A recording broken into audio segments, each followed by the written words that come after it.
Manger des insectes, je ne sais pas si vous en avez déjà fait l'expérience, hein, ici ou ailleurs, peut-être à l'apéro chez des amis, en guise de défi ou dans des restaurants. En tout cas, depuis quelques années, de nouveaux aliments et de nouvelles façons de consommer se font jour et questionnent justement nos liens aux insectes, ces liens qui sont déjà pluriels. Alors, historiquement, qui consomme des insectes et pourquoi? On va se poser beaucoup de questions ce soir. Quels sont les avantages et les inconvénients aussi de cette alimentation, voire les risques? Le marché est-il en train de se développer en Europe, en France et ailleurs? Autant de questions que nous allons nous poser avec nos deux invités experts pour nous éclairer sur ce nouvel univers culinaire et gustatif. Avec nous, Nicolas César. Bonsoir. Bonsoir. Vous êtes ethnologue du Muséum national d'histoire naturelle, maître de conférences en ethno-entomologie au Musée de l'Homme. Et à nos côtés, Christophe Lavelle. Bonsoir. Bonsoir. Vous êtes biophysicien du CNRS et du Muséum national d'histoire naturelle. Alors peut-être, sans plus tarder, plongeons tout de suite dans cette alimentation qui existe déjà dans certains pays. Est-ce que vous vouliez, en guise d'amuse-bouche, peut-être nous entraîner dans un extrait de film, nous parler, je crois qu'il y a un film quand même qui vous a marqué tous les deux, c'est le film Nuée. Vous pouvez peut-être nous en parler, diffusé sur France 5, si je ne m'abuse, en juin 2021. Alors, la Nuée, c'était d'abord un film au cinéma. Oui, cinéma, oui. Et qui malheureusement fait partie de cette série de films qui a subi la vague du ou de la Covid. Et donc qui est disponible bien sûr en location et en DVD, et dans lequel le muséum était partenaire, puisque notamment ils m'ont demandé de faire le supplément qui est sur le DVD, où on parle de ce film et dans quoi il navigue. C'est un film fantastique. Le pitch, c'est grosso modo, sans faire de spoiling, comme on dit en bon français, une éleveuse d'insectes et qui a un élevage qui finit par lui causer quelques soucis, et on flirte avec non pas le film d'horreur mais presque, et donc la question se pose comme toujours, où se situe la frontière entre science et science-fiction, bref, jusqu'où on peut emmener la fiction, et c'est assez c'est un film assez fascinant parce qu'il y a peu de films qui traitent du sujet de l'insecte, et il est traité de manière assez originale. Alors justement, expliquez-nous, Nicolas César et Christophe Lavelle, pourquoi est-ce qu'il y a un intérêt aujourd'hui à cultiver les insectes? Et d'ailleurs, pourquoi on cultive les insectes aujourd'hui? Tu continues un petit peu? Oui, puis tu vas me compléter. Pourquoi est-ce qu'on cultive les insectes aujourd'hui? Alors déjà, on les a toujours cultivés, en tout cas aussi loin qu'on puisse avoir témoignages de consommation d'insectes. Il y en a eu depuis très longtemps et encore aujourd'hui. Alors on a des tas de chiffres qui sont donnés par la FAO, qui est l'organe de l'ONU qui s'occupe de tout ce qui relève de l'agriculture et de l'alimentation. Et donc, puisqu'il faut effectivement donner des chiffres, on parle souvent de 2 milliards de personnes, de 90 pays, d'environ 1500 espèces qui sont consommées dans les zones qu'on va qualifier très largement de tropicales. Donc on va avoir affaire à l'Amérique centrale et du Sud, l'Afrique, l'Océanie, et échappe à ce territoire l'Europe et le Moyen-Orient aussi, qui sont assez peu consommateurs. Donc cette consommation existe, même chez nous. Quand je dis chez nous, on va prendre la France de manière bien chauvine. On a historiquement des témoignages de consommation d'insectes. À la Renaissance, on trouve des tas de témoignages, et encore récemment dans les campagnes aussi. Il y a un demi-siècle, on avait encore de ces témoignages de consommation qui, à un moment donné, effectivement, c'est perdu. En tout cas, quand on en parle aujourd'hui, ça nous paraît quelque chose de complètement exotique. Ça n'était pas dans une histoire qui n'est pas si ancienne que ça. Justement, qu'est-ce qu'on consommait comme à la Renaissance, on parle de soupes de hannetons notamment, qui sont et puis encore récemment des œufs d'odonates notamment, qui sont des libellules qu'on va trouver dans les cours d'eau, où on a encore des traces de ce type de consommation. Il y a pas plus de 2-3 générations. Donc c'est sûr, quand on parle aux générations d'aujourd'hui, ça paraît quelque chose de complètement exotique dans nos pays, dans lequel l'offre alimentaire est sans doute assez abondante, et où l'insecte est aujourd'hui clairement identifié à quelque chose de sale et de nuisible. Alors on va se dire, mais pourquoi relancer finalement une culture. On va pas franchir toutes les étapes. Là, c'était en fait pourquoi cultiver, mais en même temps, oui. Le type peut-être pour assurer une sécurité alimentaire ou de l'humanité, ou alors pour des questions de protéines. Mais il y a quand même une question qui se pose. C'est vrai que parce que là, alors soit vous nous donnez l'eau à la bouche, soit on est un peu dans le dégoût, on est dans un entre-deux. Nicolas César, quels sont les types d'insectes justement qui se prêtent à cette consommation? Il y en a beaucoup dans les. Quand on fait le tour, effectivement, comme disait Christophe, sur les.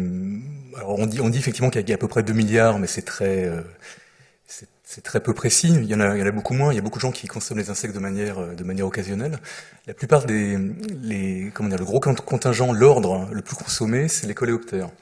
Notamment, on va les consommer au stade immature, souvent, donc au stade larvaire. Ensuite, il va y avoir les lépidoptères, souvent aussi, on en consomme beaucoup, donc les papillons, mais on va les consommer sous forme de chenilles. Ensuite, il va y avoir les coléoptères, je crois que c'est à peu près 30% qui sont consommés, enfin des insectes comestibles consommés, en sachant que c'est aussi l'ordre entomologique le plus décrit. Donc il y a énormément d'espèces, enfin on connaît beaucoup d'espèces de coléoptères, il y en a beaucoup qu'on connaît pas. Et ensuite il va y avoir plein d'autres insectes, comme donc j'ai cité les hyménoptères, donc ça va être donc les larves d'abeilles, les larves de guêpes, les fourmis aussi, sous stade immature souvent, mais aussi adultes. Ensuite, il va y avoir des orthoptères, dont ceux-là, ouais, effectivement, les locustes, les sauterelles, les criquets, ça en mange ça dans plein de pays.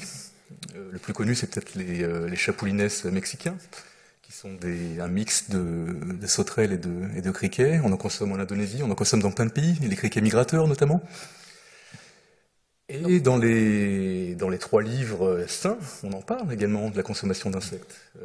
Dans la Bible, dans Lévitique, on parle alors il me semble qu'on parle des criquets, criquets, ouais. Ensuite, dans le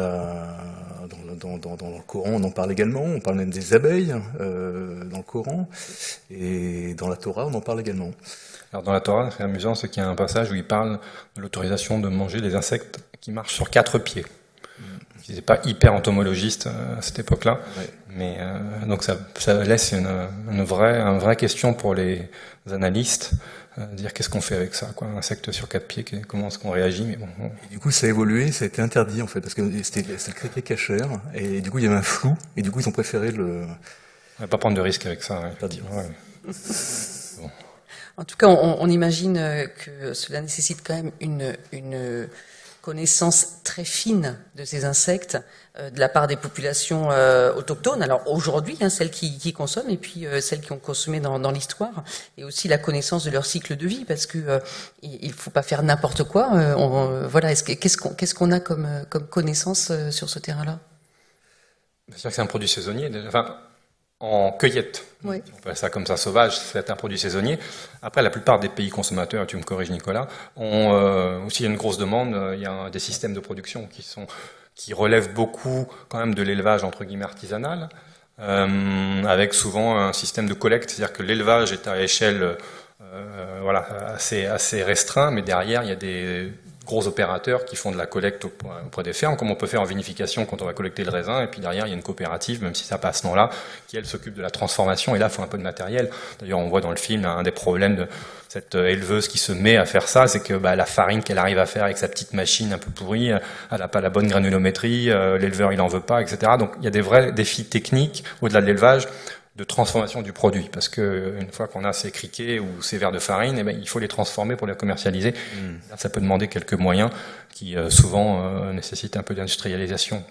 Mais les collectes traditionnelles, elles ont surtout lieu dans la nature en fait, et c'est prélevé vraiment dans l'environnement des insectes. Et alors autant effectivement toutes ces startups, toutes ces entreprises maintenant qui sont mises à produire des insectes ont été beaucoup inspirées par les collectes traditionnelles, qui elles-mêmes sont sélectives. Dans plein de pays, il faut sortir en fait l'insecte de son son caca, ou de ses excréments, ou dans son milieu de vie, pour garder l'insecte consommable. Et donc les gens procèdent à des tris, mais c'est fait de manière artisanale. D'accord. Mais là, le défi sur les insectes effectivement comestibles, c'est la durée en fait. C'est-à-dire qu'il faut que le cycle dure. Comme disait Christophe, les insectes sont cultivés de manière... enfin, les hommes suivent les saisons des insectes en fait, dans la nature. Donc quand il n'y a plus d'insectes, on passe à autre chose. Et ce que je voulais préciser, c'est que dans les cultures traditionnelles, c'est vraiment pas des... les insectes n'ont pas consommé comme des nourritures de survie ou pas en période de disette. Les gens les consomment vraiment par goût. Alors, des fois, ça tombe quand les grands mammifères sont pas disponibles, mais des fois, il y a d'autres choses qui sont disponibles, mais les gens vont aux insectes parce qu'ils aiment manger les insectes. Alors justement, vous parlez des goûts. C'est quoi les goûts? C'est-à-dire, c'est quoi l'intérêt? Comment est-ce qu'ils sont communément consommés, rôtis, frits, et puis qu'est-ce qui se dégage comme goût en fait? Alors, toutes les techniques de cuisson sont adaptables aux insectes. On peut cuire à sec, cuire en mouillement, comme on dit en cuisine, voilà. On peut griller, sauter, tout ce qu'on... Il n'y a pas de limite à l'imagination. Derrière, l'insecte, le produit de base, va apporter un goût. Alors on parle souvent de goûts qui sont liés notamment noisettes, pistaches, noix de cajou, donc ce côté un peu graine. En même temps, on va avoir des saveurs qui vont aller vers le poulet ou le bacon, surtout sur les insectes qu'on va faire sauter et griller, parce qu'il y a forcément des réactions de Maillard et des choses qui se mettent en place sur un produit protéiné. Plus évidemment le goût apporté par l'assaisonnement. Alors c'est vrai qu'un criquet au paprika, ça a le goût du paprika, honnêtement. Par contre, un criquet justement dans lequel on met pas de paprika et qu'on va faire sauter ou bouillir, on va développer des goûts propres à la bestiole et qui sont des goûts très différents. Donc je dirais qu'il y a une culture qui existe dans les pays traditionnellement consommateurs, dans les pays qui sont les nôtres, et si je prends l'exemple de l'Europe avec la réglementation Novel Food, c'est vrai que c'est pour l'instant certainement pas un aliment traditionnel, et si c'est amené à devenir un aliment courant, il va falloir inventer les manières de le cuisiner, oui, enfin réinventer. Et aujourd'hui, il y a des grands chefs qui en font un argument de leur cuisine? Non. Pas encore. C'est pas complètement entré dans notre culture. Non, il y a des chefs qui font le buzz avec ça, comme on dit, désolé, c'est encore un mot anglais, mais qui utilisent cet engouement du moment pour faire parler d'eux, parfois pour des raisons aussi sincères, parce qu'ils sont convaincus de l'utilité du produit. C'est pas du tout quelque chose qui a touché ce qu'on appelle la haute cuisine ou la haute gastronomie, tout ça, c'est des mots un peu. Ça reste pour l'instant, une espèce de produit qui est sur le bord du terrain, qu'on regarde un peu de loin. On sait pas trop s'il faut y aller ou pas quand on est étoilé Michelin, quoi. Nicolas César. Après, il y a des chefs mexicains, des chefs colombiens qui réinterprètent en fait les cuisines locales, les gastronomies locales, qui viennent de différentes populations. Et dans un pays, par exemple, comme le Mexique, il y a énormément où il y a, je crois que c'est 200, 300 espèces qui sont consommées par les communautés. Certains vont les réinterpréter à leur façon. Je me souviens en Équateur, j'étais allé chez un chef à Quito qui utilisait un produit, un scarabée qui avait une odeur très très forte, qui venait un petit scarabée blanc collecté traditionnellement dans les vallées autour de Quito, et lui le réinterprétait vraiment pour le goût de la phéromone en fait, qui était très très fort. Il mettait ça, alors il faisait une mayonnaise qui était très bonne, donc qui avait vraiment le goût de l'insecte, et puis un petit peu comme une cerise sur le gâteau, il mettait à la fin un scarabée grillé sur un plat. Mais bon, alors il y a la question en fait qui est importante, est-ce qu'on montre l'insecte ou on ne montre pas en fait? T'as raison de me corriger là-dessus. En fait, quand je parlais de chef étoilé, là, je raisonnais encore en termes très franco-français, mais c'est vrai que si on prend le Brésil avec Alex Atala, notamment 3 étoiles au guide Michelin à Sao Paulo, bien sûr qu'il sert des insectes qu'il va cueillir lui-même ou récolter lui-même dans la forêt amazonienne, et ça fait partie de l'histoire en fait qu'il veut raconter autour de la forêt amazonienne, et donc ça a du sens. dans sa cuisine. Après, il y a quand même le fameux Noma là, consacré à meilleur restaurant du monde par un classement un peu obscur, qui m'avait fait goûter un certain nombre de distillats de fourmis qui apportent un côté acidulé. Il y a de l'acide formique, donc ils s'en servent comme assaisonnement. Et voilà, donc à la fois ils jouent la carte de l'exploration, je pense quand même aussi un peu la carte du buzz, mais bon, il y a quand même des choses qui se font en termes expérimentaux. Alors, qu'est-ce qu'on sait des avantages de cette consommation d'insectes? On parle d'entomophagie, hein, c'est ça, de cette entomophagie. Qu'est-ce que ça apporte, en fait? Alors déjà, sur le plan nutritionnel, il y a des vrais apports nutritionnels? Oui, c'est d'ailleurs un des leviers les plus souvent activés par la filière.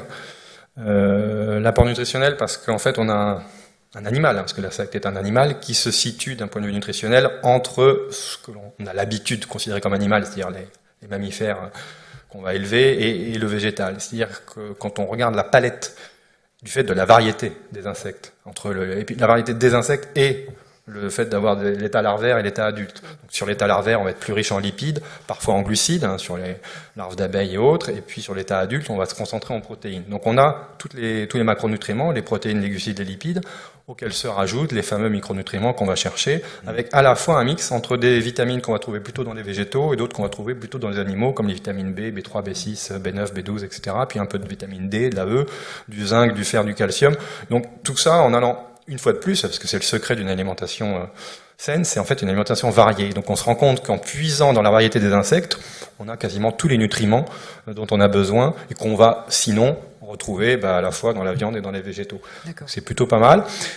Ce qui est intéressant de ce point de vue-là, c'est de la fameuse... on rajoute aussi les fibres, parce que les insectes sont riches en chitine. Et là, c'est assez intéressant parce que sur l'exemple de la chitine, bon, c'est un fibre, c'est-à-dire qu'elle n'est pas digérée. C'est le principe, c'est l'utilité des fibres, donc ça constitue le bol alimentaire et ça lutte contre l'inflammation et éventuellement même, il y en a qui veulent dire que ça lutte contre le cancer du côlon. Bon, tout ça, ça nécessite un peu plus d'études, mais à côté de ça, on voit un certain nombre de délires apparaître, comme tout type de nouvelle consommation fait peur. Il y a beaucoup sur les réseaux sociaux, mais pas que, des délires sur la chitine qui serait un cancérigène et toxique parce que l'être humain n'est pas habilité à digérer cette molécule qui serait nouvelle, et donc il faut surtout pas, les producteurs de zinc nous le cachent, mais ils sont en train de produire des insectes qui vont nous empoisonner parce que la chitine va nous empoisonner, va nous donner le cancer. Il y a plein de délires comme ça qui circulent. Bon, on peut juste laisser. De temps en temps, nous, scientifiques, on est obligé d'intervenir, mais il y a un moment, c'est un peu fatigant aussi de faire face à des discours qui sont non raisonnables et donc, par définition, qu'on ne peut pas raisonner. Des études ont été faites prouvant que ce n'était pas le cas. La chitine, on en trouve dans les crevettes. Dans ces cas-là, il faut arrêter de manger des crevettes aussi. Et puis, il faut arrêter de manger des fibres, hein, si les fibres posent problème. Donc, non, mais c'est intéressant d'un point de vue sociologique de voir que toute nouvelle consommation entraîne forcément des discours un peu délirants sur les dangers potentiels que ça va générer. Et bon, des fois, il y a des vraies raisons de le faire, mais là... Après, les crevettes, c'est vrai qu'on les décortique. Pas les petites grises, hein. Les grises, ouais. Sinon, bon courage, hein. Mais c'est vrai que pour moi, la chitine, elle facilite le transit intestinal, donc c'est plutôt une bonne chose. Et puis c'est vrai que les criquets, alors les grillons, c'est vrai qu'ils sont beaucoup mis en élevage là. C'est partie de ces 3-4 grands insectes mis en élevage parce qu'ils sont faciles à élever et parce ils ont un corps mou aussi par rapport aux grillons et aux criquets qui sont et puis ils sont omnivores les grillons. Mais la chitine, effectivement, les criquets. Alors je parlais des chapoulinets tout à l'heure. Là j'ai mis une photo de alors c'est des chrysalides de ver à soie qui sont consommés au Japon, mais on consomme aussi beaucoup ce qu'on appelle inago. Inago, c'est pareil, c'est un mélange de petites sauterelles qui sont consommées depuis très longtemps et qui sont consommées en sukudani. Sukudani, c'est là qu'elles sont mijotées, hein, avec de la sauce soja et du sucre. Des fois, on en rajoute du mirin. Le mirin, c'est un saké doux. Et on fait ça pour les préserver, justement pour éviter cette saisonnabilité. Et c'est vendu, comme on voit sur l'image là, en forme de souvenir. Et les Japonais, pourtant c'est un pays moderne, alors je dis pas qu'ils tous en sont friands, en tout cas c'est quelque chose qu'on ramène notamment des villages du centre du Japon. Pendant les vacances, les gens de la ville retournent voir leur famille et ramènent des produits de terroir, dont les insectes. Et juste à l'écran, donc vous avez des vers à soie, hein, des chrysalides de vers à soie, qui sont consommés beaucoup en Asie du Sud-Est, en Chine, donc au Japon, qui le sont en Corée. On trouve des magasins ici en France où on peut acheter des conserves de vers à soie en sauce ou en saumure. Et d'ailleurs, même dans les magnaneries Sévenol, les ouvrières en consommaient également. Peut-être pas tout le temps, mais elles sortaient des cocons pour les manger bouillis. Et à côté, pardon, il y a des larves de guêpes aussi, consommées traditionnellement au Japon. Ah, c'est sucré, ça. Et un peu sucré. Ça, c'est très sucré, ouais. Et ça se conserve, justement. C'est vendu quasiment toute l'année, et on dépasse comment dire, on n'est plus sur du produit frais, en fait. On est sur du produit qui est déjà transformé. Le rayon bonbon, quoi. Oui. Et là, on parlait des avantages avant de nous intéresser aux inconvénients, mais autre avantage apparemment qui est présenté pour justifier aussi ces élevages et donc cette nouvelle cuisine, ce sont des avantages environnementaux, c'est-à-dire des élevages qui se font à moindre coût environnemental. Est-ce que vous pouvez peut-être développer un peu plus? Nicolas César. Mais ça, comment dire, ça prend moins de place qu'un troupeau de bœuf dans un pré ou dans une usine, parce que les fermes qui sont développées sont des fermes verticales en général, qui sont qu'on essaye d'optimiser mécaniquement, pour justement ce que je disais tout à l'heure, pour essayer de sortir l'insecte de sa nourriture, de ses excréments, de ses exuvies aussi, parce que l'insecte se transforme progressivement jusqu'à devenir un adulte, mais on consomme en général les larves. Déjection qui servent d'engrais, moins d'eau. Qu'est-ce qu'il y a encore? Il y a plein d'autres choses. Moins d'emprise au sol, donc moins d'eau, moins d'énergie du coup. Moins d'énergie, complètement. En matière d'émissions de gaz à effet de serre. Un peu moins. Il y a des études là-dessus, effectivement. Alors, en fait, ouais, parce qu'il y a beaucoup d'études. Le problème, c'est qu'elles sont toutes concordantes sur la tendance. C'est-à-dire qu'effectivement, toutes les études montrent que à production nutritionnelle égale, et notamment, on raisonne souvent sur le taux de protéines. On est clairement très avantageux en termes, voilà, qu'on vient de mentionner, de gaz à effet de serre, consommation en eau, espace, etc. Par contre, les chiffres, ils varient. On trouve un peu de tout. Beaucoup d'études ayant été faites par les producteurs eux-mêmes, donc on regarde ça avec un peu de méfiance quand même. Mais on est sur des ordres de grandeur. Parfois, on trouve 10 fois moins que le bœuf. Parfois, on voit 100 fois moins que le bœuf pour les gaz à effet de serre. Bon, on sait pas trop si c'est 10 ou 100, mais en tout cas, c'est moins. Ça, c'est sûr.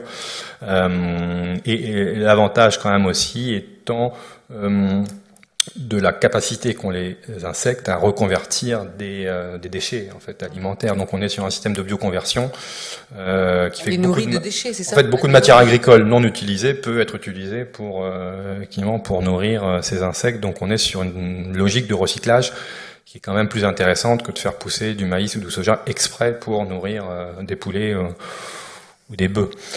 Donc c'est surtout sur ce levier-là qu'il y a sans doute un intérêt majeur. Donc ils nous fournissent une biomasse à moindre coût environnemental. À moindre coût, avec un taux de conversion là qui est très bien mesuré, qui est assez exceptionnel en termes de métabolisme, puisque quand on parle du taux de conversion, c'est-à-dire que la quantité de protéines qu'il faut donner à un insecte pour que lui-même nous donne de la protéine à manger. Sur l'insecte, on est de l'ordre de 1/3 sur le taux de conversion, alors que le bœuf, alors c'est pareil, les chiffres, ils sont entre 1/10 et 1/20. Donc on a vraiment une machine, enfin l'insecte est vraiment une machine à convertir des calories et des nutriments en protéines, quoi, de manière beaucoup plus efficace que les élevages de viande traditionnelle mammifère, quoi. Alors vous disiez qu'il y avait eu des études d'agences de santé sanitaire et alimentaire. Qu'est-ce qu'elles ont donné en fait ces études? On mentionnait tout à l'heure la FAO, l'Organisation des Nations Unies pour l'alimentation et l'agriculture. Là je crois qu'il y a eu un rapport en 2013 qui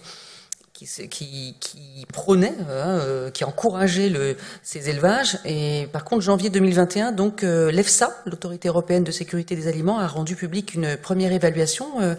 Qu'est-ce qu'il en est ressorti? Il n'en est ressorti rien de très grave, dans le sens qu'il y a comme sur les autres arthropodes, j'allais dire, puisqu'on est sur l'embranchement, avec les crustacés et les insectes, ce risque d'allergie qui est réel, qui était déjà identifié sur la seule consommation d'insectes qu'on avait de manière plus ou moins consciente, qui était ce fameux rouge cochenille, qui est justement, comme son nom l'indique, un colorant, mais issu de la cochenille, donc c'était déjà un produit issu d'insectes, et qui justement était souvent mis en rouge sur les applications, en disant attention, allergène. Donc voilà, il y a ce risque d'allergénicité, qui est jusqu'à présent le seul à vraiment être mis en avant par les études sanitaires, puisqu'une fois de plus, on a quand même affaire à une consommation qui en fait n'est pas traditionnelle chez nous, mais comme on l'a dit, elle est ailleurs depuis très longtemps. Donc, ouais, mais c'est vrai que c'est pas les mêmes espèces, et on connaît beaucoup moins bien les insectes que les animaux d'élevage traditionnels, et du coup, toutes ces maladies associées aux élevages sont peu connues. Et autant on a autorisé effectivement 4 insectes là. Qu'on connaît un peu, mais pas tant que ça non plus. On commence à voir à les domestiquer pour pouvoir les élever, comme on l'a fait avec le ver à soie, l'abeille, entre parenthèses, parce que c'est pas si simple. Mais non, on méconnaît beaucoup d'insectes, et du coup ça a enclenché... Alors autant l'excuse pour en manger, c'était les savoirs traditionnels, de dire qu'il y a plein d'autres populations qui consomment des insectes depuis très très très très longtemps, et nous-mêmes il y a très très très très longtemps. Autant maintenant, c'est de chercher effectivement ce qui serait mauvais pour nous dans les insectes, notamment mis en élevage, enfin mauvais pour l'homme. Donc les publications maintenant sont vraiment autour de ça. Oui. On sent quand même qu'on manque encore certainement un peu de recul ou de connaissances sur certains insectes. En tout cas, 3 espèces ont été autorisées, je crois, par l'EFSA. C'est ça? Oui, le grillon domestique, le criquet migrateur et le ver de farine, la Tenebrium molitor, qui sont les 3 espèces aussi, les mises en culture dans ces usines qui se montent en Europe. Et qui sont, comme tu disais, sans doute les mieux caractérisés, et puis qui ont des tas d'avantages en termes de production. Et puis peut-être faut qu'on distingue aussi ce qu'on n'a pas fait, le feed et le food, parce qu'il y a des insectes qui sont qui sont produits pour la consommation humaine, et des insectes qui sont produits pour la consommation animale, justement en remplacement pour faire des farines, en remplacement d'autres farines animales. Et le marché, qui n'est pas du tout anecdotique, il est là-dessus en fait. Il n'est pas sur l'insecte alimentaire. Oui, c'est-à-dire que alimentaire pour l'homme. Le marché en France et en Europe. Ouais, le marché en France et en Europe et dans le monde. Les enjeux, les gros sous, ils sont sur les fermes d'insectes pour nourrir les animaux d'élevage. Ce qui permet de pallier le manque de ressources halieutiques et de remplacer la farine de soja, par exemple, par les insectes. Oui, tout à fait, ou la farine de poisson, parce que c'est vrai qu'on nourrit les poissons d'élevage avec des poissons, du fretin sauvage, par exemple. En fait, l'enjeu, c'est de répondre à la demande en protéines. La demande en protéines, en 50 ans, elle a été multipliée par 2 à l'échelle mondiale, et ça va continuer comme ça. C'est-à-dire qu'on va y avoir 70%, 80% de demande de protéines en plus d'ici 20 ans. Donc on voit les chiffres, quand la consommation de viande augmente, la consommation de poisson augmente, et notamment tous les pays en voie de développement qui n'aspirent qu'à une chose, c'est rejoindre la consommation qui est celle des pays développés. Donc cette demande, elle croît avec la population, d'une part avec la population mondiale croissante, et d'autre part avec la demande par habitant qui augmente aussi. Donc il faut y répondre. Et on voit bien que le modèle actuel d'y répondre à travers l'élevage traditionnel, quand je dis traditionnel, c'est l'élevage, bœuf, cochon, poule, n'est pas viable, pour les raisons qu'on a évoquées, c'est que ces animaux, il faut les nourrir en protéines qui elles-mêmes nécessitent des surfaces phénoménales, maïs et autres, ou farine de poisson, qui nourrissent les poissons d'élevage, donc ils ne résolvent en rien le problème, le fait de vider les océans, parce qu'en fait on continue de les vider pour nourrir les élevages de poissons qui eux-mêmes vont arriver sur l'assiette avec un taux de conversion qui est assez ridicule. Donc ça veut dire qu'il faut trouver de la protéine à donner aux poules, aux cochons, aux truites et aux saumons. Et c'est là qu'interviennent les gros acteurs qui lèvent effectivement des centaines de millions d'euros. Et on se dit, mais pourquoi ils font des 100 000 tonnes de farine d'insectes alors que personne ne veut en manger? Si, les truites et les saumons, on leur a pas demandé leur avis, effectivement ils en mangent, et ça correspond à leur alimentation naturelle. Donc on refait pas la faute de la vache folle en donnant de la farine animale à un animal qui est un herbivore. On va donner de la farine animale à des saumons, à des truites, à des poulets qui, dans leur vie, mangent des insectes. Normalement, ça devrait aller. Ça soulève 2 points, en fait. Ça soulève quand même le fait qu'à un moment, ces insectes reviennent quand même dans la chaîne alimentaire, parce que nous, on mange les poissons et les animaux, et donc, du coup, ça va quand même être intégré dans notre alimentation. Oui, mais en fait, ça l'est déjà, parce que la poule, dans sa vie de poule, elle mange des insectes. Bon, là, on lui donne... Là, on lui en donne en masse. On lui donne en masse. Mais ça devrait... Voilà, en soi, ça respecte la biologie de l'animal, donc... Bon. Et deuxième question, parce que vous parliez de la demande de protéines, cela questionne aussi nos modèles de consommation et donc nos modèles alimentaires. C'est souvent aussi un point qui est souligné et soulevé par les cardiologues qui estiment qu'on mange trop de viande d'une manière générale, qu'on a une alimentation trop carnée, hein, les médecins qui essaient de raisonner et juste de rappeler à la raison, c'est-à-dire à une baisse. Est-ce qu'il faut continuer à être dans cette course et donc dans cette quête de répondre à la demande de protéines, ou est-ce que là, ce n'est pas une fuite en avant? Alors, sans doute en partie, mais une fois de plus, cette demande, elle vient beaucoup des pays en voie de développement. Donc il est quand même très compliqué pour les pays développés que nous sommes de dire, oh là, ralentissez, nous ce qu'on fait c'est pas bien, bon on continue de le faire, on continue à manger 86 kilos d'équivalent carcasse par an par habitant et jusqu'à 110 kilos en Amérique du Nord. Et donc c'est quand même difficile d'avoir un discours incitatif pour pointer du doigt les pays en voie de développement qui péniblement arrivent à 40 pas le quota de 40 protéines, kilos. c'est ce que vous voulez dire. Non, et ça peut être... Alors, ils n'ont pas le quota de protéines.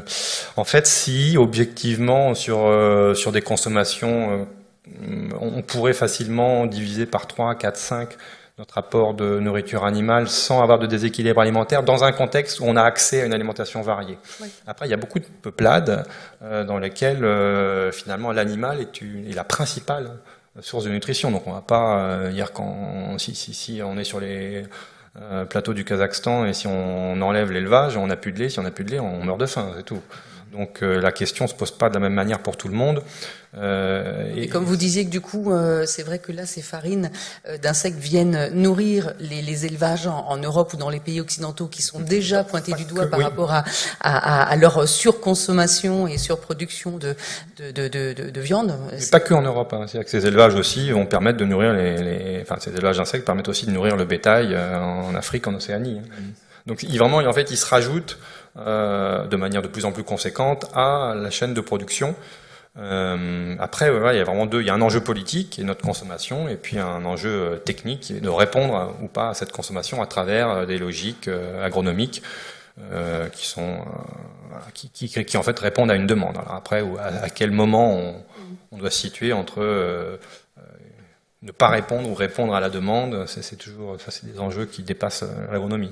Alors, qu'est-ce qui explique, selon vous, que cette culture alimentaire, donc pour les humains, ne prend pas dans nos sociétés occidentales? En France, on a des élevages d'insectes, mais pas pour la question alimentaire.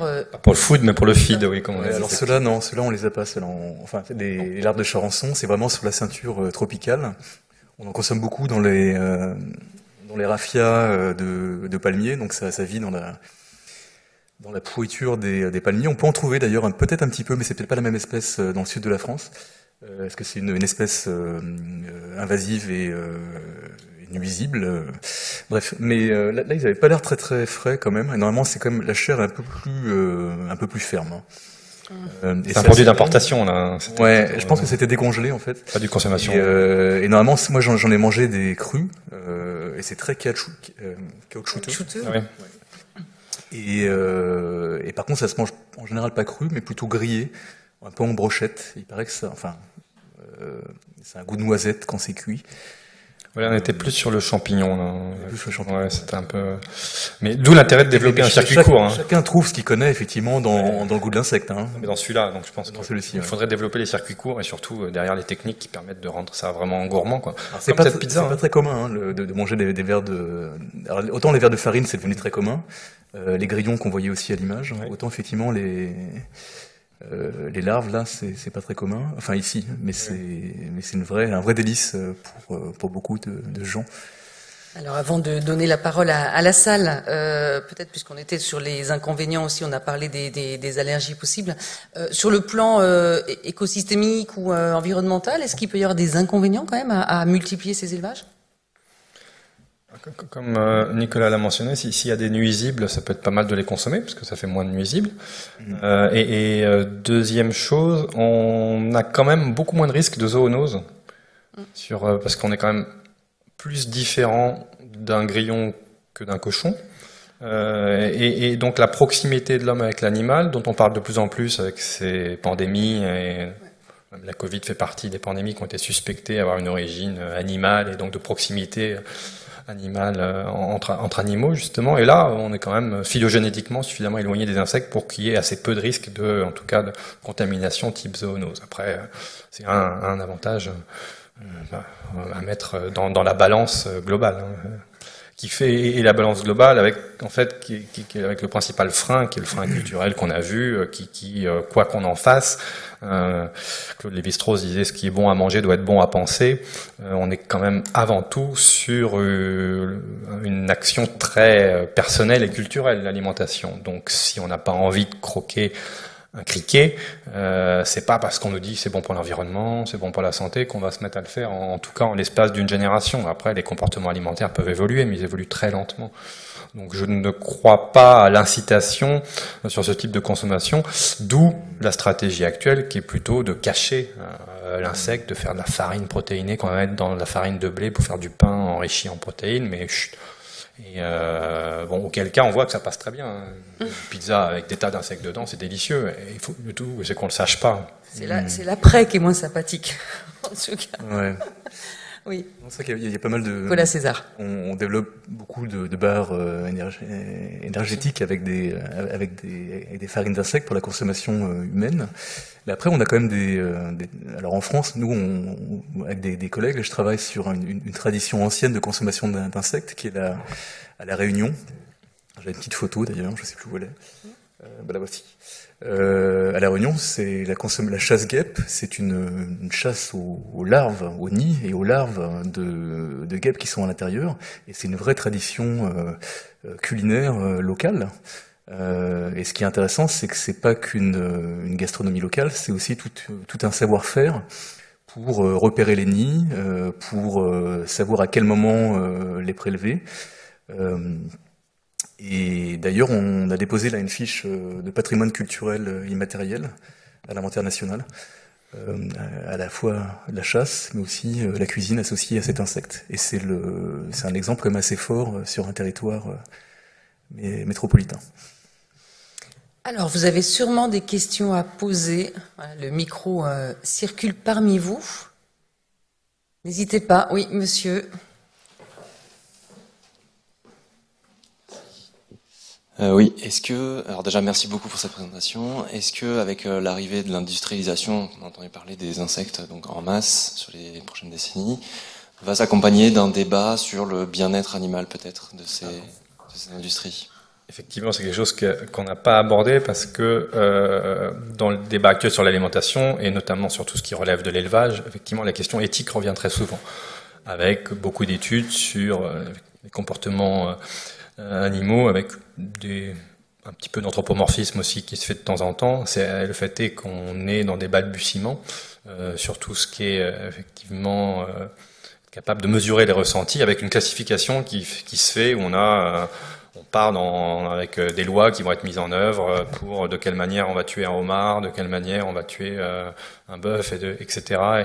Et le fait est qu'on voit bien qu'on a une espèce de chaîne de mignonnerie qui se met en place avec, d'un côté, ce qui va être l'agneau et éventuellement le veau qui est le plus mignon, et sur lesquels on va avoir énormément de communication qui va être faite pour montrer qu'il faut arrêter de manger, de faire de l'élevage et de manger de l'animal.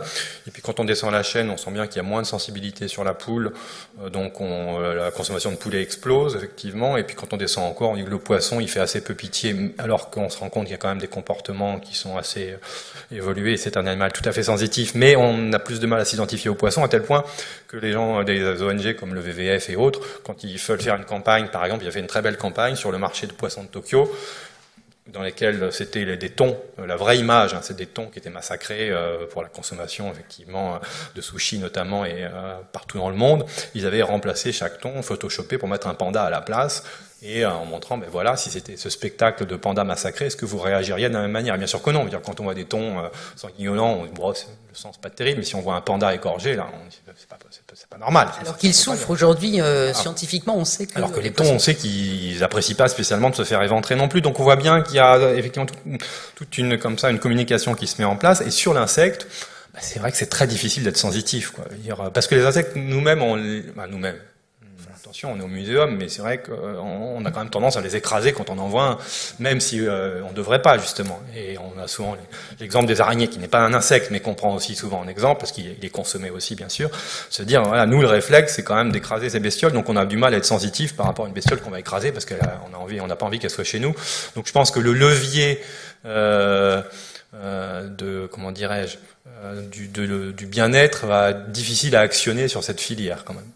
Alors qu'on imagine que les insectes ont une façon de montrer justement leur mal-être ou leur souffrance, hein, parce que là, vraiment, dans des volumes tels qu'ils sont imaginés ou mis en place par ces systèmes industriels, on peut se poser la question. Hein. Il y a 5 principes quand même selon l'Organisation mondiale de la santé animale.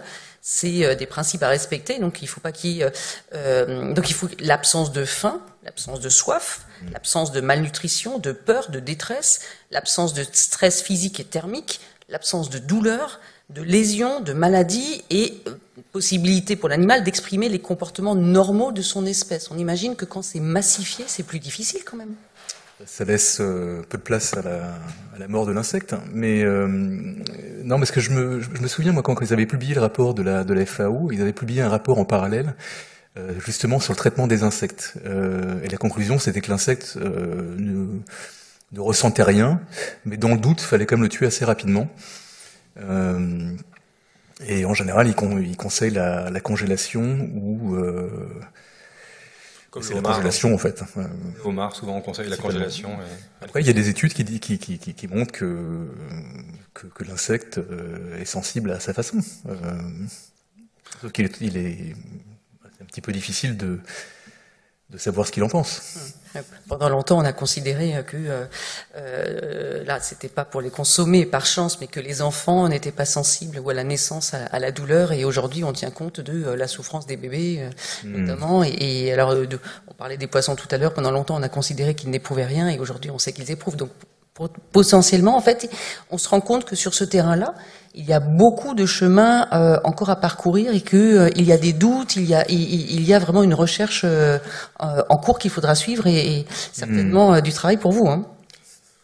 Peut-être pas pour moi directement, mais pour les suivants, pour ceux qui sont vraiment dans cette filière. C'est ça, sur ces filières-là. D'autres questions? Allez-y. Oui. Le micro arrive vers vous.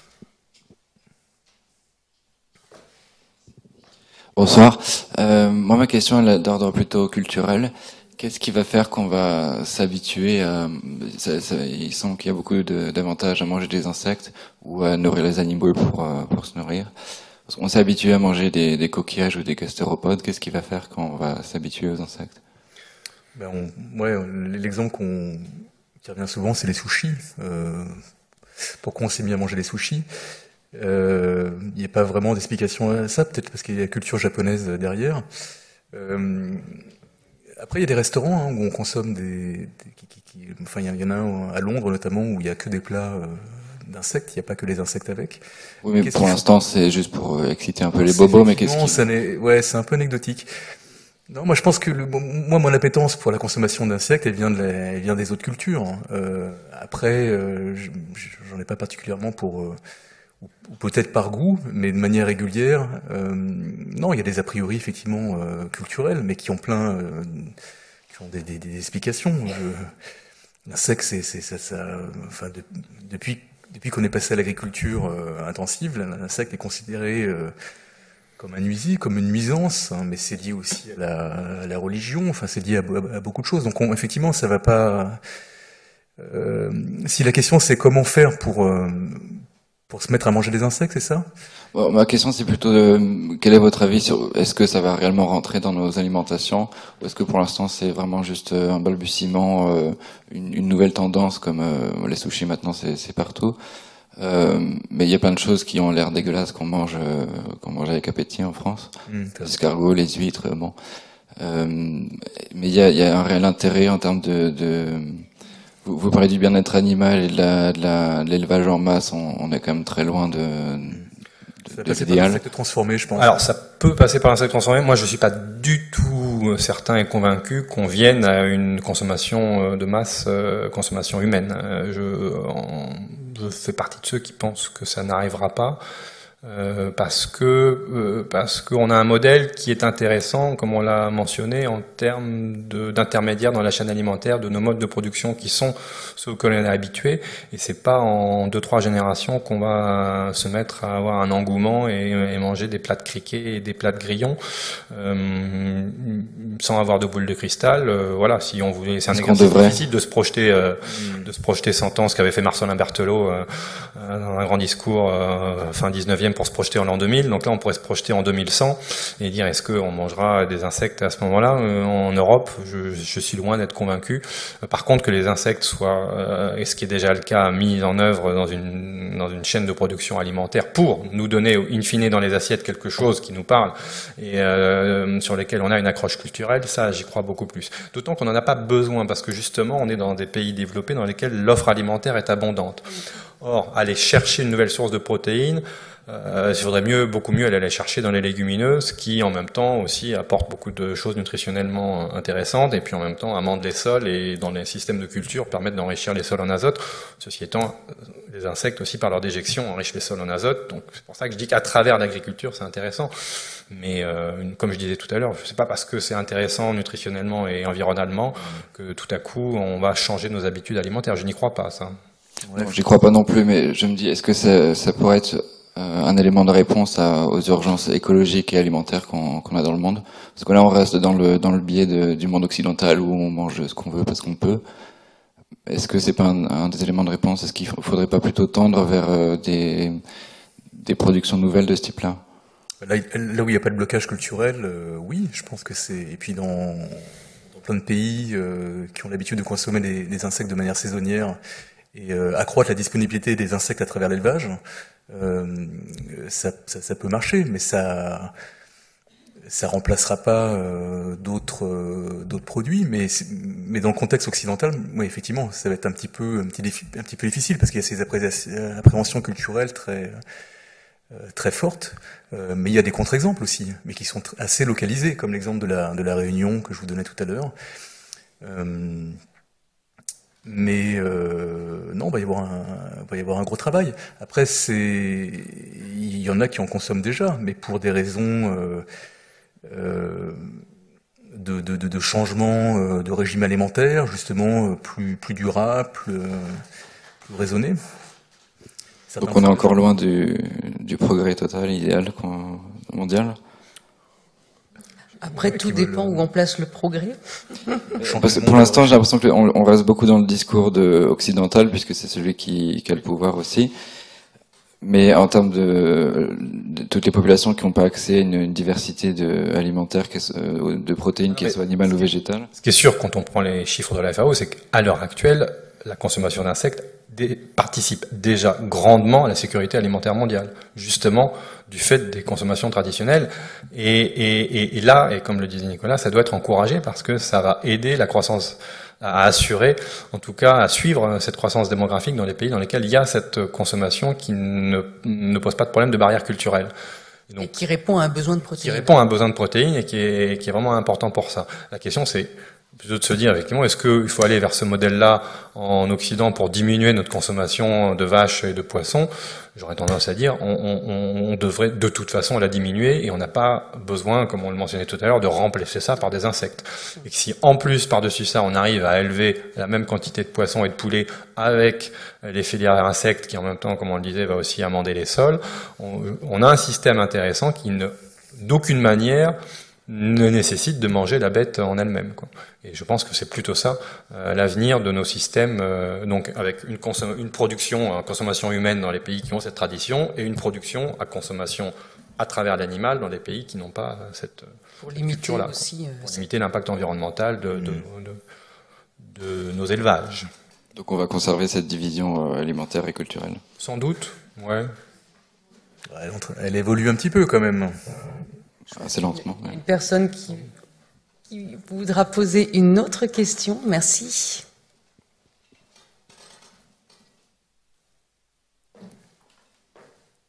Allez-y, madame. Bonjour, merci beaucoup. Moi, la question qui me... En fait, j'ai vécu en Chine. Donc, moi, j'ai vécu des vers, j'ai mangé des moustiques, notamment au Yunnan. Et par contre, moi, ce qui me pose problème, c'est que tous ces pays-là ont quand même beaucoup de paludisme, même l'encéphalite japonaise au niveau des insectes, enfin surtout des moustiques. Et je voulais savoir si les insectes, c'était un petit peu comme les champignons, c'est-à-dire il y a ceux qu'on peut manger, ceux qu'on peut pas manger, et voilà. Et... Ouais, bien sûr. Il y en a qui sont pas bons, qui ont mauvais goût, et qu'il faut pas manger.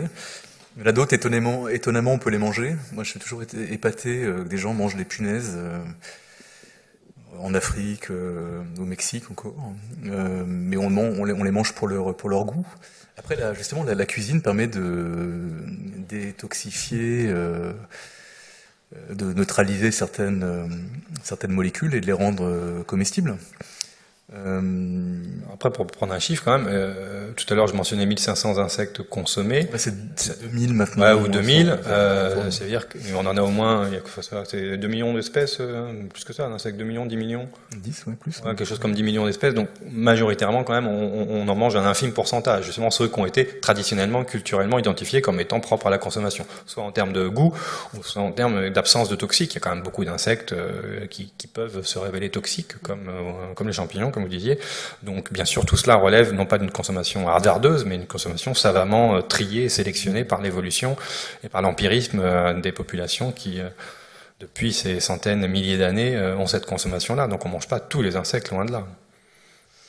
Alors, une dernière question, hein. Il nous reste 1 minute 30, sinon je vous libère. Est-ce que quelqu'un veut poser une question? Si vous en avez une, allez-y. Non? Juste mentionner, peut-être pour vous rassurer ou pas, hein, de toute façon, la consommation d'insectes, elle est estimée comme étant à peu près un demi-kilo par personne par an. Nous, c'est-à-dire de la consommation qu'on appelle fortuite, c'est-à-dire que vous consommez des insectes en mangeant une salade, en mangeant du pain, parce que dans la farine, il y a toujours des résidus de Ténébrio molitor qui sont bien sûr sévèrement contrôlés, mais on s'autorise tant de résidus par kilo de farine. Donc à travers votre consommation tout à fait courante, vous ingurgitez entre 500 et 1 kilo d'insectes par an. Ça a l'air de pas trop mal se passer. Mais c'est sûr que la question, c'est est-ce qu'on veut maintenant augmenter ça de manière volontaire ou pas. Il y a une consommation traditionnelle que l'on connaît chez nous, c'est les fromages corses, qui est le seul exemple, le fameux fromage, et en Sardaigne aussi on va le trouver, qui est vendu très affiné avec des vers de mouche. Celui-là, il n'a pas eu besoin de passer le règlement Novel Food parce que c'est une consommation traditionnelle. Donc on mange le fromage infesté de vers. Et ça fait partie du folklore corse. Et donc là, il y a une consommation volontaire qui se fait à ce moment-là, mais la question, est-ce qu'on veut aller diversifier cette offre alimentaire? Oui. Ouais. Mythe. Alors, on arrive au terme de cette rencontre. Peut-être le mot de la fin, Nicolas César, non? La conclusion, c'est quoi? Il faut encore un peu de recul quand même? Non, j'aurais pu dire manger des insectes, mais mangez-en un peu quand même. Enfin, goûter les insectes. L'expérience, c'est ça? On dit tout le temps qu'il faut manger varié, que c'est la clé. Manger varié, ça veut dire ne pas se mettre de barrière et essayer les insectes si on a envie ou pas envie. Après, on voit. Et puis surtout, essayez-les aussi en contexte culturel, parce que vous allez passer. C'est aussi une ambiance. On peut manger les insectes un petit peu accompagnés par la culture aussi à l'occasion de voyages. C'est peut-être la meilleure façon d'ailleurs de manger les insectes avant de les manger ici. Merci à tous les deux. Merci Nicolas César. Merci Christophe Flavel. Je rappelle aussi pour le public que bien sûr les liens vers vos articles, vos recherches et tout ce qui vous concerne se trouvent sur le site du Muséum d'Histoire Naturelle et à voir aussi bien sûr l'exposition Mini Monstres Vous avez jusqu'au 23 avril à ne pas rater non plus l'ensemble des rendez-vous qui s'affichent sur l'écran, notamment un spectacle les 18 et 19 février à 16h qui s'intitule « De la sexualité des orchidées ». Et puis vous dire que la prochaine grande exposition qui se tiendra au Muséum national d'histoire naturelle, ce sera celle sur les félins à partir du 22 mars. Merci à vous. Merci. Merci.